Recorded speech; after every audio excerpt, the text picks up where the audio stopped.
Okey, dalam pantulan dan penuh ni ada beberapa terms lah yang kamu kena tahu ya, yang ada kaitan dia ya, iaitu sudut genting. Okey, kamu juga boleh tengok buku teks kamu ya. Dalam gambar buku teks kamu tu ada gambar apa? Kura-kura dah penyu ya. Tak masuk.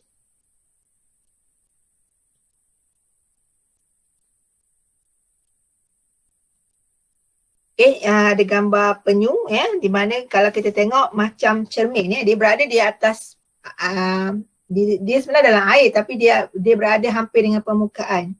Jadi kalau kita perhatikan seolah-olah ada cermin lah ya, penyu tu nampak macam cermin ya, air tu. Jadi dia nampak image dia di bahagian atas ya. Jadi gambar 6.1 menunjukkan seekor penyu di bawah permukaan air.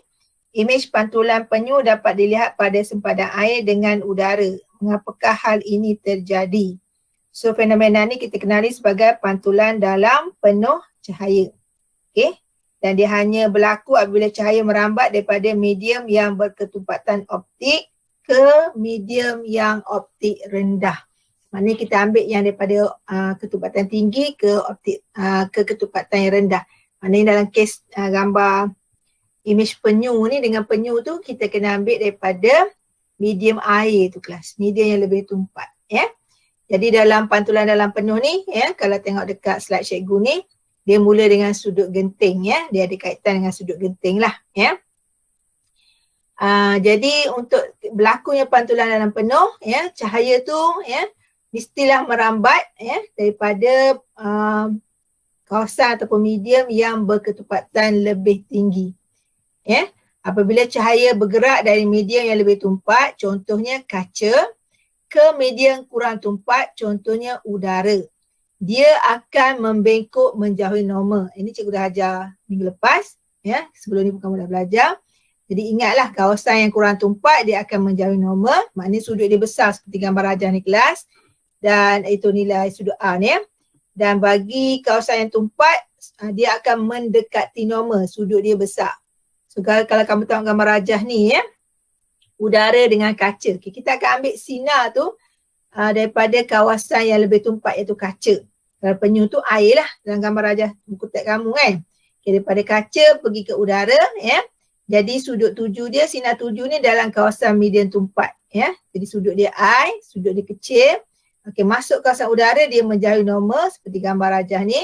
Jadi sudut dia kita simbolkan A iaitu sudut pembiasan. Ini masih lagi pembiasan ya. Dan dia menjauhi normal ya. Bagi kes ni lah ya. Minggu lepas kita tengok dia daripada kawasan kurang tumpat ke tumpat ya, sebab kita nak dapat indeks biasan sin I, sin R tu. Sin I duduk kawasan kurang tumpat, sin R duduk kawasan lebih tumpat. Tapi ini pantulan dalam penuh kelas ya. So dia bertentangan dengan yang minggu lepas ya.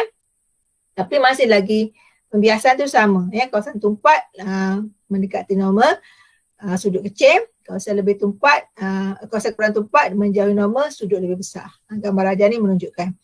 So yang ni kita mesti mula daripada kawasan tumpat, nampak anak panah. Itu memang syarat dia ya.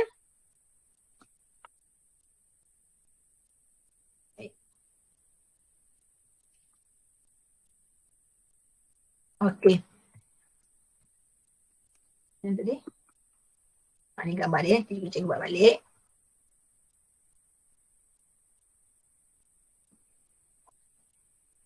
Okey, ni yang cikgu terangkan tadi ya. Jadi ya, apabila sudut tuju kita tambahkan, sudut biasan juga bertambah seperti gambar rajah ni ya.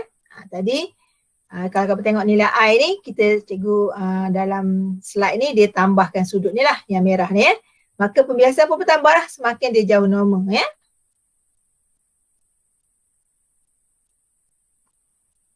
Jadi kita tambah lagi, apabila sudut tuju kita tambah lagi sehingga ke satu sudut kita panggil sudut genting. Gambar rajah yang ketiga ni kelas, yang orange ni ya. Kita panggil dia dipanggil sudut genting kaca. Pembiasan cahaya akan membuat sudut 90 darjah dengan normal. Jadi garisan yang ketiga ni ya. Yang kata tadi kita tambah I, kita dapat R kan. Okay, yang kedua pun sama, tambah I, R ni kita dapat makin besar. Okey, yang ketiga ni, yang atas ni, sudut I makin besar, kita dapat T, R ni berada di medium, di antara medium, antara udara dengan kaca ni. Yang 90 darjah daripada garisan normal. Okey, ini dipanggil sudut genting kaca.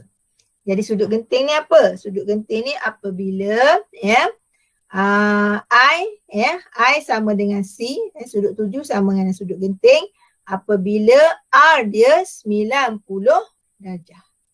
Nampak? Ni R dia. Dia sebenarnya dia tidak terbias dan dia juga tidak terpantul. Dia betul-betul berada di border ni. Di sempadan antara udara dengan kaca. Nanti bila buat eksperimen nanti, kamu akan dapati sinar ni dia tak nampak. Mula dia ada, dia akan terbias. Kamu nampak sinar terbias ni. Okay, lama-lama dia akan, bila betul-betul kena, betul-betul sudut I ni mencapai sudut genting dia, I sama dengan C, maka tiba-tiba sinar ni hilang. Dia tidak terpantul ke bawah, dia juga tidak terbias. Jadi ini kita panggil sudut genting. Kenapa genting? Sebab dia sempadan antara udara dengan kaca. Dan R ni kita tahu 90 darjah lah sebab daripada garisan normal ke sinar biasa ni dia adalah 90 darjah.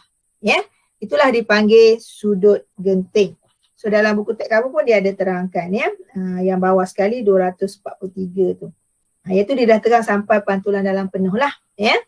Gambar rajah A, gambar rajah B. Okey, yang gambar rajah C tu apabila sudut I lebih besar pada C, maka dia berlaku pantulan dalam penuh. Okay, kita tak sampai lagi lah sebab ini baru kita cerita pasal sudut genting. Buku teks kamu pun dia ada cerita. Okey, pantulan dalam penuh pula. Tadi cikgu baru cerita baru kita balik semula ke atas. Okey, tadi cikgu baru cerita pasal I lebih kecil daripada R. Okey, yang pertama. Gambar sinar pertama, sinar kedua. Okey, lepas tu I sama dengan tadi I seperti buku teks kamu garisan pertama dengan garisan kedua ni I lebih besar pada C. I lebih kecil pada C, bukan besar pada kecil. I lebih kecil pada C di mana berlaku pembiasan. Okey. Di mana di sini I lebih besar pada R lah. I lebih kecil pada R lah. Okey, gambar rajah kedua tu yang garisan ketiga ni. I sama dengan C, I sama dengan sudut genting apabila R dia 90 darjah. Okey. Bila I lebih besar pada C, ni yang kita nak tengok. Okey. Pantulan dalam penuh yang berlaku. Okey. Pantulan dalam penuh berlaku apabila syarat dia mesti cahaya bergerak daripada medium yang lebih tumpat ke medium yang kurang tumpat. Ni cikgu dah nyatakan tadi. Sebab tu anak panah tu start daripada kaca, start daripada air. Okey, sudut tuju pula lebih besar daripada sudut genting. Kawasan yang tumpat tadi lah, kawasan medium tumpat tadi. Ni yang kes ketiga lah, buku teks kamu gambar rajah C tu. Maka berlakulah pantulan dalam penuh. Tiada cahaya yang bergerak ke dalam medium kurang tumpat. Kesemua cahaya akan dipantulkan kembali ke medium yang lebih tumpat. Dan masa ni dia hukum pantulan lah. Sudut pantulan R sama dengan sudut 7. Okey, masa ni. Jadi inilah pantulan dalam penuh seperti yang buku teks kamu muka surat 243 yang C tu kelas. Jadi syarat nak berlaku pantulan dalam penuh ada dua. Mesti pertama cahaya merambat ataupun bergerak daripada medium tumpat ke kurang tumpat. Itu mesti syarat dia. Air ke udara, kaca ke udara, macam tu. Betul sudut tuju dia I mesti lebih besar pada C. Ini kamu boleh tengok dalam buku teks kamu lah. Gambar yang A tu I kurang pada C, B dia sama bila capai sudut genting, C apabila dia besar pada I lebih besar pada C, sudut tuju besar pada C, maka berlakulah pantulan dalam penuh. Dia hanya berlaku dalam medium tumpat kelas sebab kita memang nak dalam medium tumpat yang berlaku pantulan dalam penuh. Dia sepenuhnya berlaku pantulan. Dia tak akan berlaku pembiasan lagi. Tak ada lagi cahaya merambat dalam kawasan kurang tumpat iaitu udara. Seperti gambar rajah cikgu ni. Nampak? Sebab tu dia kata semua cahaya akan dipantulkan kembali ke medium lebih tumpat. Maka dia jadi bila dia pantulan, dia ikut hukum pantulan lah. Sudut pantulan A sama dengan sudut 7I. Kalau ikut hukum pantulan ada satu lagi kan, sinar 7, sinar Sinar pantulan dan garis normal berada pada satan yang sama. Itu syarat dia lah. Itu hukum dia lah ya. So inilah pantulan dalam penuh seperti mana dalam buku teks kamu ya. Okey. Okey, pantulan dalam penuh hubungan antara sudut genting dan indeks pembiasan. Okey, sinar cahaya bergerak dari medium yang lebih tumpat memasuki medium kurang tumpat. Kita tahu lah tu ya. Daripada air masuk ke udara. Okey. Okey, sinar cahaya bergerak dari medium tumpat masuki udara tumpat. Okey, lepas tu sudut tuju, apabila sudut tuju sama dengan sudut genting, ya, maka sudut pembiasan tadi cikgu dah kata R dia 90 darjah. Okey, sebab kita nak kaitkan sudut genting dengan indeks biasan ya. Jadi syarat tadi sinar cahaya bergerak pada medium tumpat ke kurang tumpat. Okey. Apabila sudut tuju I sama dengan sudut genting C, ya, ketika ini R ialah 90 darjah. Yang cikgu terang tadi ya. Maka ya, bila kita kaitkan dengan indeks biasan, N sama dengan sin I bagi dengan sin R. Ini adalah indeks biasan. Ya, kita ambil daripada sudut. Okey. Jadi kita masukkan nilai ya, sin I ya. Okey, cikgu dah kata dah, bila kita kira indeks biasan, sudut tuju tu, I tu kelas, ya, kalau ikutkan I ni dekat air kan, dekat kawasan yang tumpat kan. Tapi di sini, I ni kita tak ambil yang dekat air ni. Sebab dia melibatkan indeks biasan, kita akan ambil I ni, dia mesti berada kawasan kurang tumpat, iaitu nilai atas ni, 90 darjah. Walaupun dia adalah sudut R, tapi untuk kira indeks biasan, kita akan ambil I tu di bahagian kurang tumpat. Jadi kita tahu bahagian kurang tumpat ni, ya, sudut dia adalah 90. So ini dia anggap sin I lah, ya. So dia jadi sin 90 darjah, okey, bahagi dengan sin C. Kenapa sin C, ya? Sebab sudut tuju ni dia duduk medium tumpat kan, kawasan tumpat kan, kawasan tumpat dia duduk bawah lah dekat sin R ni, okey. Dan di sini sebab R 90 darjah dan maka I ni dia jadi sama dengan C. Okay, I kan sudut tuju sama dengan sudut genting bila R 90 darjah. Jadi sebab itulah sudut di bahagian tumpat ni kita ambil nilai C. Sebab I sama dengan C. Yeah? So dia jadi sin C. Okay, sampai situ ya. Sin 90 darjah ni kelas, bila kita kira, kita akan dapat nilai dia 1. Tekan kalkulator kan tak percaya ya. Sin 90 ialah 1. Ya, jadi dia jadi sudut genting N sama dengan 1 per sin C. Di mana C ialah sudut genting. Jadi di sini kita dapat satu lagi indeks biasan yang melibatkan pantulan dalam penuh, di mana ya sudut indeks biasan dia kita kira dengan 1 bahagi sin C.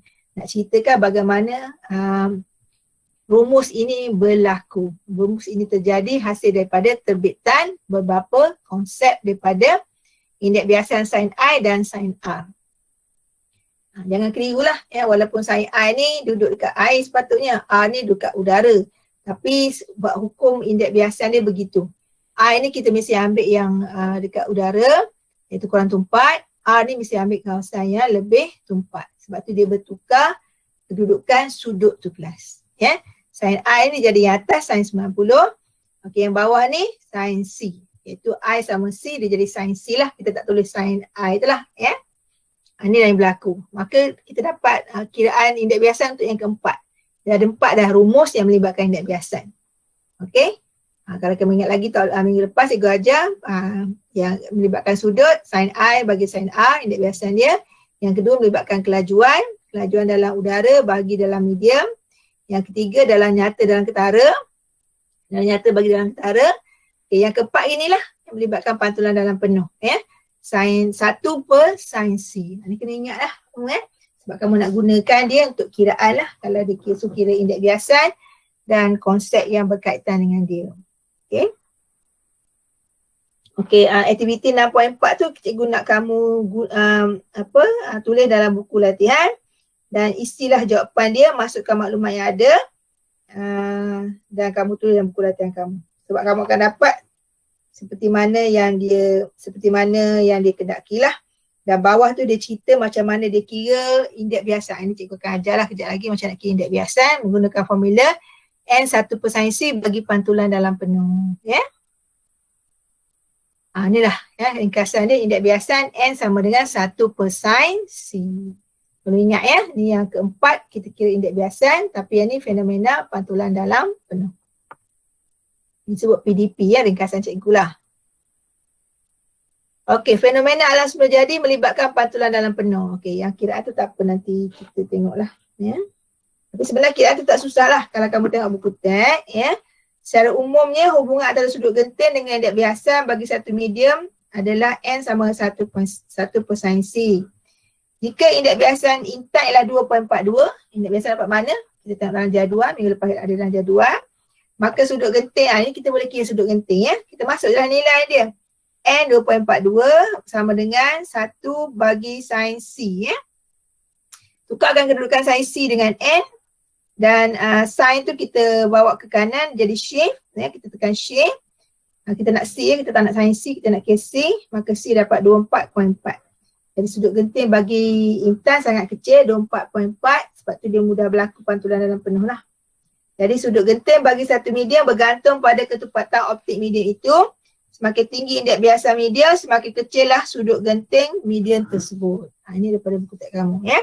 So yang 6.4 tu kamu cari nilai dia, masukkan ruangan kosong ya, nanti kita bincang esok lah ya. Okey, kita tengok dulu fenomena alam semula jadi melibatkan pantulan dalam penuh. Antaranya pembentukan logam maya di gurun. Yang kedua pembentukan pelangi.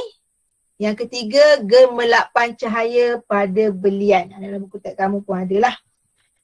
Gambar foto 6.2 tu pemandangan waktu malam di River of Light and Blue Pool Masjid Jami' KL. Cantik dalam gambar ya.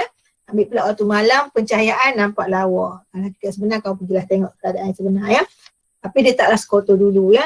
Tapi yang ni adalah di kawasan Kuala Lumpur ya. Gelombang cahaya belian ni lah kelas. Kita dah kira indeks biasan ni dalam buku teks dah kira muka surat 244. Sebab tu belian tu dia sangat bergelapan, sangat cantik, macam air, macam tak nak cakap lah, cantik dia ya. Sebab indeks biasan dia sangat tinggi. Bila kita kira sudut genting dia kecil je, maknanya dia mudah berlaku pantulan dan penuh. Cepat berlaku pantulan dan penuh sebab tu dia sangat shining, sangat cantik. Kalau orang pakai macam air je kat badan dia ya. Orang perempuan lah ya. Okey, kita tengok fenomena semula jadi satu persatu yang ni daripada buku teks kamu ya. Bagaimana pelangi berlaku. Okey, pelangi kita tengok selalunya pelangi ni mesti berlaku, dia ada hujan, lepas hujan tu ada matahari kelas. Ada cahaya matahari. Matahari memang ada lah, maksud cikgu cahaya. Okey, selagi ada cahaya matahari, maka dia akan berlaku pantulan dan penuh pada titisan air yang berjuta-juta tu. Tapi kalau hujan lepas tu tak nampak cahaya, mendung je, tak nampak pelangi kelas. Sebab tu orang kata hujan petang ya. Hujan petang betul ada cahaya. Hujan panas orang cakap kan. Ataupun panas hujan. Hujan tu waktu panas ya. Memang nampaklah pelangi. Okey, pembentukan pelangi adalah fenomena disebabkan oleh pembiasan. Okey, ini yang berlaku ya. Penyebaran dan pantulan dalam penuh bila cahaya melalui titisan air dalam udara. Ini kita ambil satu titisan udara. Titisan udara ada banyak berjuta ya. Okey, contoh sini ya. Bila cahaya putih daripada matahari memasuki titisan air, cahaya tu akan mengalami pembiasan dulu. Nampak ni, sinar cahaya masuk dalam air ya. Dia alami pembiasan kan bengkok. Kenapa pembiasan? Sebab ini dah medium lain. Daripada udara masuk ke air. Okey, bila dia dah terbias kelas, okey, warna putih ni dia ada 7 warna, 7 spektrum warna. Warna pelangi lah, daripada merah sampailah ke ungu. Okey, jadi bila dia dah terbias, dia akan tersebar pula kepada warna yang berbeza. Ni akan menampak daripada merah sampai ungu ni. Okey, seterusnya nombor 2, semua warna basic itu mengalami pantulan dalam penuh pada permukaan dalam titisan air. Okey, dia mengalami pembiasan, lepas tu dia tersebar, dalam ni pula dia berlaku pantulan dalam penuh. Macam mana berlaku pantulan dalam penuh tadi kita dah bincang. Apabila air lebih besar pada sudut genting, ya. Dan dia berlaku dalam medium lebih tumpat, ya. Maka berlakulah pantulan dalam penuh. Okey, bila dia berlaku pantulan, dia terpantul lah. Ya. cahaya dipantulkan mengalami pembiasan dan penyebaran sekali lagi apabila bergerak daripada air ke udara. Ni bila dia keluar kelas. Ya. So dia berlaku pantulan yang penuh, dia tersebar, dia terbias, tersebar, pantulan yang penuh. Terpantul daripada atas ni ke bawah. Okey, daripada pantulan penuh bila dia keluar kelas, dia akan terbias sekali lagi lah sebab ni air ke udara. Sinar cahaya dipantulkan mengalami pembiasan dan penyebaran sekali lagi. Bila dia terbias keluar ni, dia tersebar juga. Nampak tersebaran yang besar ni daripada merah sampai ungu lah. Ya, warna dia. Apabila bergerak daripada air ke udara. Maka itu yang kita perhatikan. Yang tersebar tu. Tu nampak jelas tu, pelangi tu. Cantik ya pada waktu selepas hujan. Okeylah pagi ataupun petang. Biasa petang lah sebab pagi ni matahari tak ni lagi kan. Petang lah matahari masih ada. Ya. Sorry lah, cahaya matahari. Matahari memang ada ya. Ada tak ada, kita nampak dia tak ada lah. Maksud cikgu cahaya matahari pada penglihatan kita ya. Okay, itu proses dia boleh tengok buku je, kalau boleh buku je sebenarnya. Okay, pelangi tak pernah nampak ya. Kan ni sebenarnya pelangi. Allahuakbar. Ni dah lain dah ni. Sorry. Okay, pelangi tadi ya. Okay, kita tekan. Okay, apa pula logam maya? Logam maya ni sebenarnya ilusi mata kita. Kita nampak lopak air di waktu panas bila kita berjalan dalam kereta lah biasanya ya. Naik kereta, kita panas dahaga, kita nampak depan tu ada lopak air. Ini selalu kita nampak kan. Itulah logam maya ya, ilusi mata kita. Ya. Pada hari yang panas dan cerah, seorang pemandu kereta melihat imej lopak air yang samar di permukaan jalan raya di hadapannya. Apabila beliau menghampiri lopak air tersebut, beliau dapati lopak air itu sebenarnya tak wujud. Inilah kita panggil logam maya ya, ataupun Mairis bahasa Inggeris ya, yang disebabkan oleh pembiasan dan pantulan penuh cahaya. Okey, ni mata kita perhatikan daripada kereta ya. Jadi kita nampak ada lopak air di depan ni. Sebenarnya lopak air tak wujud pun. Ni sebenarnya adalah imej awan. Okey, jadi daripada bawah lapisan udara ni dia ada beberapa ketumpatan lah ya. Dekat dengan bumi kita ni dia panas, maka dia kurang tumpat. Maka naik ke atas, udara adalah sejuk, dia lebih tumpat. Jadi yang dot ni kita nampak. Yang sebenarnya ini adalah pembiasan imej objek daripada, imej terbentuk daripada objek awan sebenarnya ya. Okey, udara di atas jalan raya daripada lapisan dengan ketumpatan optik yang berlainan ya. Okey, dia ada beberapa layer. Kita bagi mudahnya, kat jalan raya kan panas, maka berhampiran dengan jalan dia adalah panas, maka dia kurang tumpat. Ingat ya, udara yang panas dia kurang tumpat. Okey, semakin naik ke atas, okey, bagi atas kita kata udara dia lebih tumpat sebab dia sejuk ya. Lapisan udara di permukaan jalan raya lebih panas daripada lapisan udara di atas. Lapisan udara mempunyai ketumpatan optik lebih kecil pada udara sejuk. Ialah yang kurang tumpat, yang panas tu dia kurang tumpat. Okey, nombor 2, cahaya merambat dari lapisan atas ke lapisan bawah akan dibias secara beransur-ansur menjauhi garis normal. Okey, cahaya merambat cahaya daripada atas lah daripada cahaya matahari. Dari lapisan atas ke lapisan bawah, dia sikit-sikit dia bengkok ni sebenarnya dia terbias secara beransur-ansur menjauhi garis normal sehinggalah ya apabila berlaku sudut tuju lebih besar pada sudut genting, maka berlakulah pantulan dalam penuh. Itu yang naik mata pada mata kita ni kelas ya, berlakulah pantulan dalam penuh. Cikgu tunjuk tadi lah, cikgu besarkan sudut kan tadi yang mula-mula cikgu tunjuk kan. Sudut I, mula-mula kita ada satu nilai, lepas tu kita dapat R. Kita besarkan lagi sudut I, okay, R tu makin besar. Okay, kita besar lagi, maka dia capai sudut genting. Kita besar lagi, maka dia berlaku pantulan dalam penuh. Ya, itu masuk kat sini. Ini sebenarnya berlaku, itulah fenomena yang berlaku yang menyebabkan dia bengkok ni daripada cahaya matahari, dia bengkok sampai tengah ni. Okay, bila sampai tengah ni, dia berlaku pantulan dalam penuh, dia masuk ke mata kita, dia terpantul. Jadi kita nampaklah seolah-olah dekat bahagian depan kita atas jalan raya ada lopak air. Sinar pantulan cahaya mengalami pembiasan secara beransur-ansur mendekati garis normal sehingga sampai ke mata kita, pemerhati. Pemerhati akan melihat imej awal sebagai lopak air di permukaan jalan raya. Seperti gambar raja putih kamu tu lah, macam nampak ada air je, padahal mana ada air kering kan. Itu sebenarnya logam maya. Ya, dia berlaku pembiasan, penyebaran, pantulan dalam penuh, sak ke mata kita. So inilah yang berlaku. Ya. Okey, ini fenomena semula jadi. Kita nak tengok pula dalam kehidupan seharian kita yang kita boleh cipta ya. Antaranya periskop, ya, pantulan berlaku di bahagian A, B, C dan D. Inilah ya. Ini A, ini B, ya, ini C terpantul masuk mata kita, ya. Okey, gentian optik, ya, ini untuk telekomunikasi yang boleh menggantikan kabel elektrik sekarang, dan pemantul lampu belakang kereta, ya. Kita punya kereta ada lampu, kita ada pemantul dalam tu, ya. Dia ada kat belakang kereta kita lah, ya. So kita tengok satu persatu, periskop berprisma, ya. Ini pun daripada buku teks kamu dah. Okey, periskop berprisma ni kita gunakan untuk melihat objek yang terhalang, ya. Macam mana objek terhalang tu? Contoh di sini kamu ada dinding, ya. Tapi mesti kawasan terbuka lah, atas ni terbuka. Kalau ada apa tertutup tak boleh tengok juga, ya. Cuma ada dinding, cuma atas tu terbuka. Jadi kita boleh tengoklah kawasan terhalang, kita boleh tengok di balik dinding tu apa. Itu maksud dia. Sebab tu periskop ni banyak digunakan oleh kapal selam lah, ya, untuk melihat ya image ataupun objek yang dia nak lihat lah, ya, tanpa disedari oleh orang lain. Dia boleh jadi satu perisik, ya. Okey, digunakan untuk melihat objek di sebalik penghalang, ya. Terdiri daripada dua lapisan prisma. Sebab pantulan dah penuh, kita tak guna cermin, kita guna prisma. Kalau cermin dia hanya pantulan lah. Sebab periskop ni boleh guna dua, satu nak guna cermin, dua cermin, ataupun nak guna dua prisma, ya.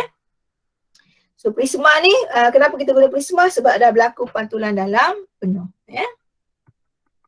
Nampak ya, kita guna prisma ni, prisma nampak. Dia kata dua kali terpantul tu. A ke C, C masuk mata kita. Okay, B ke D masuk ke mata kita, ya. Sinar cahaya daripada objek menuju secara normal ke sisi AB. Katalah ini objek, burung ke apa kamu tengok, tak kisahlah, ya.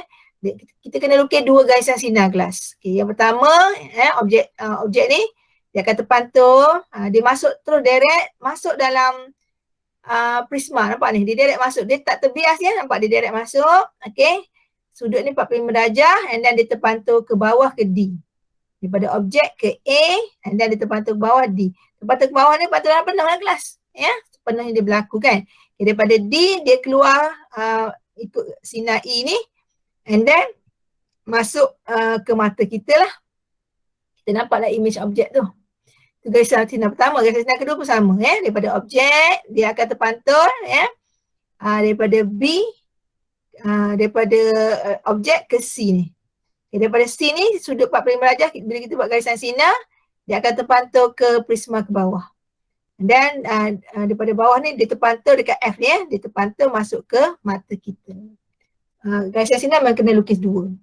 Garisan sinar ni benda yang sama, cuma kita nak nampak apa sinar yang berlaku tu lah, ya. Okey, boleh kata sini, sinar cahaya daripada objek menuju secara normal ke sisi AB. Okey, inilah, ya, sinar saya dia pergi AB yang di dalam kelas, ya, yang menegak ni. Okey, menuju secara normal ke AB, prisma atas melalui bukaan periskop. Inilah periskop ni kan terbuka kan.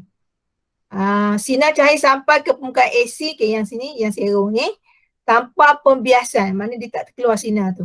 Ya, sebaliknya dia terpantul ke bawah. Sepatutnya dia terkeluar lah, ya, sebab daripada udara masuk ke kaca, lepas tu masuk ke udara balik. Tapi dia tak terbias, ya, tapi dia terpantul ke bawah. Lepas tu dia kata tanpa pembiasan. Sudut 7 ni 45. Sudut 7 ni, inilah kita buat garis sinar dekat tengah ni. Ya, kat tengah ni kita buat garis sinar. Sudut dia adalah 45 darjah, sebab ni kan 90, bagi 2, 45. Dan lebih besar pada sudut genting prisma. Ya, kaca ni, ya, prisma kaca ni sudut genting dia adalah 42. Ya, nilai sudut genting kelas dia macam indeks biasa lah. Setiap bahan objek dia ada sudut genting masing-masing dan nilai tu adalah tetap. Kaca ataupun prisma buat pada kaca, ya. Sudut dia adalah 42. Okay, sudut 7 kita 45 kan. Okay, jadi dia dah besar pada sudut genting. Kan I lebih besar pada sudut genting, berlakulah pantulan dalam penuh. Ya, pada sisi AC. Dan cahaya terpantul ke bawah. Sebab tu cahaya terpantul ke bawah ni. Ya. Daripada A tadi, dia kena ni 45 darjah. Dan oleh kerana I lebih besar pada C, dia terpantul ke bawah. So, benda yang sama berlaku kat bawah ni, terpantul pula ke mata kita. Sinar cahaya dipantulkan merambat secara normal ke sisi DE, bawahlah DE. Sekali lagi sinar cahaya mengalami pantulan penuh di sisi DF. Okey, DE yang dia masuk ni, yang tegak ni kelas, DF yang serong ya. Akhirnya sinar cahaya keluar tanpa pembiasan di sisi EF. Okey, dia keluar kat sini. Okey. Dan masuk ke mata pemerhati. Imej terhasil adalah tegak dan sama saiz dengan objek. Ini kita perhatilah. Tegak sama saiz dengan objek. So ini adalah ciri-ciri yang berlaku pada prisma. Prisma pada periskop. Ya, alat nama periskop. Okey. Dia beza dengan cahaya kelas, jangan cahaya pula. Dengan cermin, cermin dia terpantul di bahagian depan dia je. Dia tak masuk ke dalam. Kalau prisma, kita nampak sinar cahaya tu masuk dalam dia. Masuk dalam dia. Tu beza dia. Dia tak terpantul di luar. Kalau terpantul biasa kat luar kan, dekat DE ni kan, DE atau kat sini AB atas ni kan. Dia takkan masuk dalam kelas. Ini dia masuk. Dia masuk dan dia terpantul dekat dalam. Dia masuk dalam prisma ni, dia terpantul pula keluar. Macam tu. Dia bukan pantulan di bahagian permukaan dia, tak. Itu cermin. Kalau prisma dia masuk. Dia tak terbias. Patut dia terbias sebabnya udara ke kaca beza ketempatan. Dia tak terbias tapi dia terpantul. Sebab ni lah fenomena cikgu sebut tadi lah. Air lebih besar pada C dengan syarat daripada media tumpat ke kurang tumpat. Ni lah kita ambil kira yang tumpat ni dulu ke kurang tumpat. Ya. Okey, gentian optik ni kelas adalah satu gentian macam satu wire gitu, tapi dia gentian lah ya. Dalam wire tu, ibarat wire lah ya, dalam tu ada banyak serabut optik ya, yang boleh digunakan untuk menyalurkan sinar ya, yang kita boleh gunakan untuk kabel. Okay, digunakan dalam bidang telekomunikasi dan perubatan, terdiri daripada gentian plastik atau kaca tulis. Nak buat plastik boleh, kaca boleh. Teras dalam punya indeks biasa yang tinggi dibalik oleh penyalut dengan indeks biasa rendah. Okey, bahagian dalam kabel optik ni, dalam dia mesti lebih tumpat berbanding yang di luar yang membaluti dia ni, yang penebat dia ni ya. Okey, dalam indeks biasa lebih tinggi pada yang luar. Okey, isyarat cahaya yang memasuki satu hujung gentian optik akan mengalami pantulan dalam penuh berturut-turut dalam teras sehingga sampai ke hujung yang satu lagi. Dengan ini maklumat dapat dihantar dengan pantas dan bebas daripada gangguan isyarat elektrik. Ini yang berlaku kat dalam. Ni yang kita tengok di tepi lah. Ya. Teras gentian optik ni, bahagian dalam ni lebih tumpat berbanding bahagian luar. Ya. Biasa dalam lebih tinggi berbanding yang bahagian luar. So bila cahaya masuk daripada luar masuk ke dalam, okay, daripada luar, daripada teras penyalut ni masuk ke teras ni dia terbias lah. Tapi bila dia masuk dalam kawasan teras ni kelas, yang bahagian dalam ni seperti gambar raja ni, dia akan mengalami pantulan dalam penuh berulang kali sepanjang lintasan yang akan berlaku sepanjang gentian tu lah, sehinggalah dia sampai kepada hujung dia ya. Jadi dia yang ni dia sangat bagus lah sebab sinar cahaya ni tak ada gangguan isyarat elektrik ya. So dia boleh jadi kabel elektrik ya, kabel gelombang dan sebagainya. Okey, ni pemantau jalan dekat jalan raya. Kan kita perasan dia bukan lampu sebenarnya, tapi dia adalah satu keadaan apabila cahaya kena kat dia, dia pantau balik. Dan biasanya dia berwarna lah. Yang ini dipanggil pemantau mata jalan. Ada orang kata cat eyes, mata kucing. Okey, digunakan untuk tujuan keselamatan pengguna jalan raya pada waktu malam. Sinar cahaya daripada lampu kereta yang memasuki pemantul ini akan mengalami pantulan dalam penuh pada permukaan belakang pemantul. Jadi kita nampak macam ada cahaya sepanjang jalan tu. Jadi dia jadi penunjuk ke kita lah. Ya. Lampu jalan ada okey lah kalau kawasan tak ada lampu jalan tu, highway jadi pemantul inilah yang membantu. Jalan tu bengkok ke, serong ke dan sebagainya ya. Jadi pantulan tu berlaku dalam bahagian dia. Ni adalah pemantul mata jalan. Jadi berlaku di bahagian dalam. Bahagian dalam pula yang ni kelas, boleh nampak dia berlaku pantulan. Bila dia masuk, dia tak terbiar, dia terpantul, dia keluar balik dan masuk balik ke mata kita. Ni yang bahagian dalam dia. Okay, ini dipanggil pemantul mata jalan ataupun orang panggil pemantul kucing ya. Dia bukan ada cahaya sebenarnya tapi dia seolah-olah bercahaya. Macam orang pakai life jacket pula. Baju keselamatan orang gigi jauh tu pagi lah ya, nampak bercahaya kan. Sebab baju dia tu memantulkan cahaya daripada kereta yang lalu lalang. Okey, ini contoh pengiraan dia ya. Darjah 6.25 menunjukkan satu sinar cahaya merambat daripada udara ke prisma yang punya indeks biasan 1.49. Hitungkan sudut genting dia. Okey, masuk je lah kelas dalam sains C sama 1/6. So kita kira C dapatlah 42.2. Cuma ingat sains ni kita tak nak, kita kena kira sebelah sana, kita kena tekan shift. Dapatlah ya, tekan shift, tekan sin. Lepas tu 1 bagi 149 dalam kurungan ya. So dapat sudut 42.2. Lengkapkan lintasan cahaya yang keluar daripada udara. Ya, sekali lagi, okay, dia masuk ni. Tengok dia masuk 90 darjah kan. Okay, dia masuk ya, sampai ke garisan bawah ni. Dia masuk seperti gambar darjah bawah ni. Okay, dia masuk. Okay, dia akan terpantul lah kelas pada sudut 45 darjah. Okay, dia kena hujung sini, dia terpantul sekali lagi dan dia keluar balik dekat sempadan BC tu. Ya. Di mana I dengan R adalah 45 darjah. Okay. Kenapa berlaku terpantul dalam prisma ni? Sebab kita tahu C dia 42.2. Itu ialah nilai sudut genting prisma kaca. Jadi bermakna I lebih besar pada C, maka berlakulah pantulan dalam penuh beberapa kali dalam prisma ini. Okay, apa dia kata ya? I sama 45 darjah lebih besar pada sudut genting C sama 42.2 di sepadan AB. Di sepadan AB ya. Dan AC, okay, yang ni AC. Pantulan dalam penuh berlaku dan sinar cahaya dari sepadan BC secara normal. Ini kiraan dalam buku teks kamu lah, cikgu ambil ya. Okey, yang kedua ya. Darjah 6.27 menunjukkan cahaya mendekati garis normal di titik R, T dan U. Pantulan dalam penuh berlaku di titik S dan pembiasan cahaya menjauhi garis normal. Ya. Okey, saya baca dia punya jawapan pula, sorry. Terangkan perubahan arah sinar cahaya di titik Q, R, S, T dan U. Ya. Okay, kita dah baca jawapan tadi. Ya. Okey, apa berlaku sebenarnya? Berlaku pantulan dalam penuh nak sini ya. So di titik Q ya, berlaku pembiasan. Kenapa? Sebab dia daripada luar udara ya. Masuk ke kaca, dia terbias dulu lah, dia terbengkok. Okey. Dan oleh kerana dia masuk kawasan lebih tumpat, dia akan mendekati garis normal. Di titik R, S, T, U ni dia berlaku pantulan dalam penuh. Ya. Dan di titik S, pembiasan cahaya menjauhi garis normal ya. Mana S? Di titik S, pembiasan cahaya menjauhi garis normal. Okay, Q mendekati garis normal ya. Bukan S ni kelas, saya rasa yang keluar ni. Sebab daripada A sampai B kan. Okay, lepas pada B ni dia menjauhi normal. Sorry, dia bukan di S ni. Di titik S pembiasan. Okay, S ni tak berlaku biasa ni, ni pantulan kelas. Dekat R, S, T. Okay, berlakunya